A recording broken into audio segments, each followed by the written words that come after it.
We returned, guys and girls. I know last time was probably a very sad episode, but this one is going to be probably the most happy because the second semester of my junior year was probably my favorite of all of high school. And, you know, I was done with the loss of glory after I got my first high school B. I was done with the disappointment of basketball season. I was looking forward to tennis. So I swapped out my IB Spanish class so I could fully participate in end-of-the-day tennis activities because we had practice before school ended sometimes in the last period of the day when most kids had free. So I did IB Spanish independently with a great teacher, great guy. He was really fun, just sort of helped me, you know, go through it. And midway through the semester, I knew I was moving to Indiana. Unfortunately, my dad changed jobs, and I had to move. It was very tough on me and my family, but especially a senior year move, and we'll get to that. That was just a crazy town. But I didn't really feel all the stress of IB, where other kids were preparing for exams and stuff. I didn't care because I wasn't doing it anymore. I was done with the IB program, and so I didn't have that to worry about. Now, I did have tennis to worry about, and I was very concerned with how tennis was going to go this time. Because you remember, last season was a whole lot of fun, but ended kind of on a sour note. And this season, I partnered up with a guy who was on the basketball team. You know, I was like 6'2", he was probably about 6'4", and so it was a great combination. I was lefty, he was righty, we made a perfect doubles team, maximum intensity. It's a little bit crazy. He, you know, got very angry, he had a hot temper, you know, he cussed out the other team sometimes, you know, if they were being jerks, and, you know, he wanted to treat it like it was trash talking to basketball instead of kind of the quiet, respectful tennis that I was used to playing. But it made things fun and interesting, although he was a little aggressive. I had some serious problems where he was, you know, just hating on me for us losing or making mistakes, or, you know, telling me it was my fault, or punching me, or, you know, cussing me out during matches, which never looks good when you're supposed to be competing as a team against another team. But we were very successful. We started off our season undefeated. We went through all of league play undefeated. We made a thing. This was back when MySpace was popular.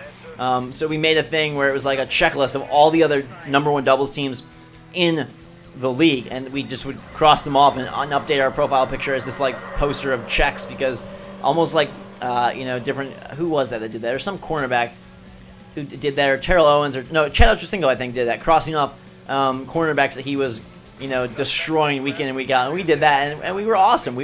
I think we won like 15 or 17 matches in a row, and it was just a blast, you know, complete domination, super fun. There were some stressful times. His mom really was like aggressive when she was watching. She'd yell at me and stuff, and so that was a little tricky, but for the most part it was a whole lot of fun.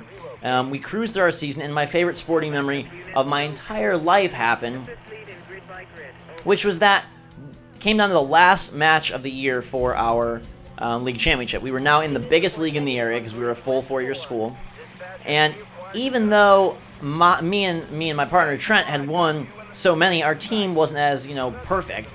And so we were fighting with this one school for our last match of the year, and that was going to determine what was going to happen, who was going to be crowned league champion. And it came down to our match.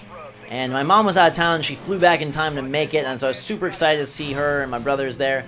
And we were playing a team that they had not lost in league play their entire career, their entire senior year. So this was our last challenger, our last opponent, our last person that we had to beat. You know, this is the final straw.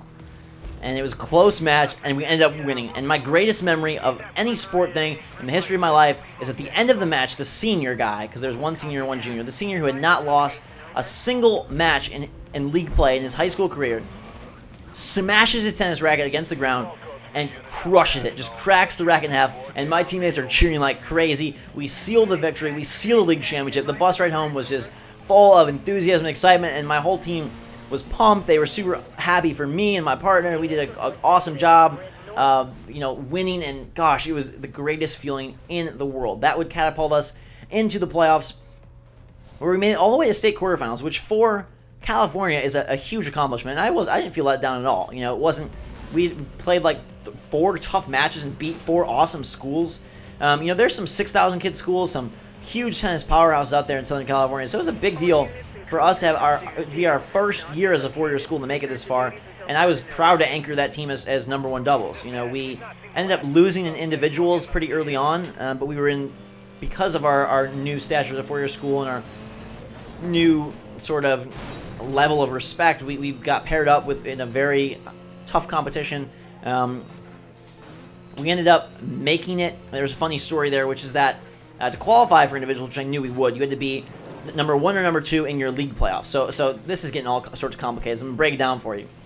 In my high school in tennis, there was individual finals, but to reach those, you had to beat people in your league to get to that. There was also team finals that didn't matter about your league at all. So team finals, we made it to state quarterfinals. Awesome. Individual finals, we had a league tournament, and you were individual. So I could compete against my own teammates, anything. And it was down to the final match of the league thing to win the league tournament, either be the number 1 seed or the number 2 seed from our league. And I was feeling really sick. It was a very hot day in California. Like I said, I live in a deserty area, so it was in the hundreds. And I was definitely suffering from heat exhaustion. We played already 2 or 3 matches that day, full matches, and I was beat. And I tried to go out there, and I just did not have the strength or energy. We ended up losing to the number 2 doubles team on my team, which was such a bummer. But we qualified for the individual state playoffs. Ended up losing kind of early on because the competition there is so freaking fierce. But it was a great season. I won MVP. It was awesome, super fun. I was very sad to know that I was going to be leaving and not able to lock it down my senior year. I don't know who I would have been partners with because my partner was leaving for tennis, but it would have been fun to finish out their senior year. The rest of my year kind of wrapped up okay. I ended up with a B+ in stupid the IB history course. I had an 89-point-something%, and he wouldn't bump it up. I was kind of pissed, but you know, I was leaving. It was whatever. I already had a B. I wasn't so concerned about that kind of stuff. And I just kind of enjoyed. You know, I played so much tennis, so much late night tennis. A lot of the schools had big tennis courts with lights that would be open and on at night. You know, we'd drive around. I had just gotten my license. We would go to Jamba Juice and get smoothies and go play tennis and practice. And I had one classic memory, which was I challenged the number 1 singles player to a singles match because I was feeling pretty good about myself. At this point, I was getting lessons from a pro about an hour away and feeling pretty good about my tennis game. And being super competitive, I wanted to, you know, have a challenge. So I challenged him, and it was close. It was, you know, he beat me, but it was grueling, and he was not happy that I was sort of, you know, testing him in that way or, you know, aggressively combating him. And so he jumped the net. This is my own teammate. He jumped the net, ran over, and started punching me. He was a short guy, so I just stood there and took it and said, "What are you doing?" And he felt so dumb. Man, he felt so dumb. That's my top tip if someone ever attacks you. If you can take it, I say just stand there and take it, because it made him feel ridiculous, and all the people watching, instead of being like, "Oh, he's so tough, you're a wimp," it was like, "Oh my god, what a jerk move, and what a loser for doing that." He apologized later, but it was just, overall it was a great time. I had lots of fun playing tennis with my friends, hanging out. I felt like for the first time in high school I was part of a group. I still had a hard time at lunch because I wasn't the, you know, quote-unquote popular kid, so a lot of times at lunch I'd sit by myself or sit by, you know, a couple kids who I knew from classes, and sometimes, you know, my tennis friends were too cool during school for me. They wanted, you know, follow the popular route, and I just wasn't into that. I didn't go to parties. I didn't really do dances.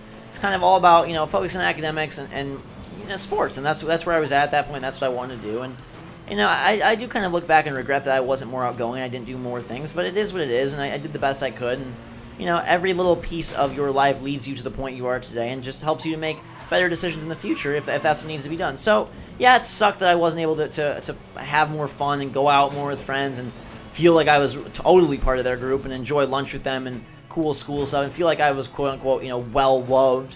I was liked for sure. No one really had a problem with me at school, but I felt uncomfortable at moments, and it was sort of awkward. You know, I didn't feel 100% confident in my appearance. I wasn't really happy with my body because I was, like I said, super skinny and tall. And you know, I kind of felt not 100% confident. That's the bottom line. But it was a fun year, and I really enjoyed it. And I was not looking forward to moving. I really had wished we'd stayed. I made some good friends in journalism in spite of the craziness of that lousy teacher. And I had, you know, some fun times. I grew to really respect my the woman who was my English teacher, and we kind of came to terms the second semester and became friends, and that was like a really positive experience. I was starting to talk more in class. I was starting to really share myself more and be outgoing, and it was kind of a great time for me to enter senior year, and then I left, which kind of sucked. I moved to Fort Wayne, Indiana, and that's pretty much what we'll cover next time. So all in all, my school years there were good. There were some tough moments, some, you know, difficult moments. I had never been to public school, and I honestly didn't know how I was going to fare. I didn't know if it'd be terrible, but I ended up enjoying it. I liked the variety of people. I liked having a lot of people to choose from. I liked the bigger emphasis and focus on sports. I didn't like a lot of the goofy assemblies we have, or I remember one was, you know, kind of even freaky. It's one, I don't know if any of you know what I'm talking about. It's one of these things for drunk driving where they pull students out from your school and like set up a fake scene so it looks as if they are really dead on the road, and they like paint it, and they like, it's like a movie crew that does this, and like it's done so well, so you really feel it. And they had the parents, like they interviewed the parents, and like they were, you know, said, oh, your son daughter's been taken to the hospital, and they really took him to the hospital and really brought him there, and then brought out caskets. Oh my god, it was really emotional. It was kind of creepy. But they did this whole assembly, and it lasted for like a couple hours on drunk driving. I think it was really effective because, you know, it let you know, like, hey, this is a serious deal. And it just was eerie, you know. And then throughout the day, they had a Grim Reaper come through and pull kids out of classes just for a couple minutes to sort of simulate how many kids die from drunk driving throughout a day, you know, like every however many minutes it was. And it's just that's one assembly that I'll probably never forget, because the crashing was so graphic, and they blocked off the road in front of the school and like really legit set this up. If you've had your school do this, you know what I'm talking about. If you haven't, it's pretty grisly and kind of a real wake up to not text and drive, to not drink and drive, to not anything and drive. And, you know, you never really want to mess around with any of that stuff. And I hope that none of you ever do or have to ever experience anything along those lines. But it was interesting going to public school. I think it gave me a lot of perspective. I was pretty darn happy that I did. You know, I could have just gone to private school my whole life and not really experienced stuff, but it was good to get a better feel of like a wide range of people. You know, I was in a school where I saw new people every single freaking day, because there's 4,000. You know, there's some people be like, I would always joke, me and my friends, like, who is that? We never seen them in our life. Have you seen this person? No. Have you seen this person? Where'd they come from? They a new student? I don't even know. And that was kind of like a funny running joke. But it was a pretty good time, and I can't really complain too much. I like I said, I regret not doing more with people, but I love those smoothie runs. I love playing tennis. I love both my coaches, junior year tennis coach, my freshman, sophomore year tennis coach. That was my most glory, you know, days of sports, because basketball didn't really pan out. That's the only thing I wish differently. Had I gone to a smaller school, I probably would have been able to shine in basketball, and who knows, maybe end up playing at some college level, because I did have a lot of talent. I just never really had the opportunity or the ability to showcase it, and I didn't do what I needed to do, so I accept responsibility for that. One thing I would say to any of you who are starting high school or going to high school is just, you know, take some chances in the sense of, you know, go out and go to movies with people, even if they're not your best friend. Talk to girls, talk to guys, do whatever you can to make the most of it. It's over so fast, and it's something, you know, ooh, that's my tires. Something else I tell my players when I coached high school basketball was, oh, this is not good. My tires have been stripped. Was that you only live once. You're only in high school for a short time. You only play sports for a short time. You really want to make the absolute most of it. And I feel like I did sometimes in tennis in some areas. I feel like in other areas I didn't. So that is going to do it for this episode. We've covered now freshman, sophomore, junior year. We'll pick up next time with my move to Indiana over the summer, Harry Potter book in tow, and a brand new house that I'd never seen in my life before. That is where we will resume. Thank you guys very much for watching. If you are enjoying, leave a like, add to your favorites, leave a comment, let me know what you think of this series. I will see all of you soon. Until that time, have a fantastic day. Drink some hot chocolate. We will see you all later.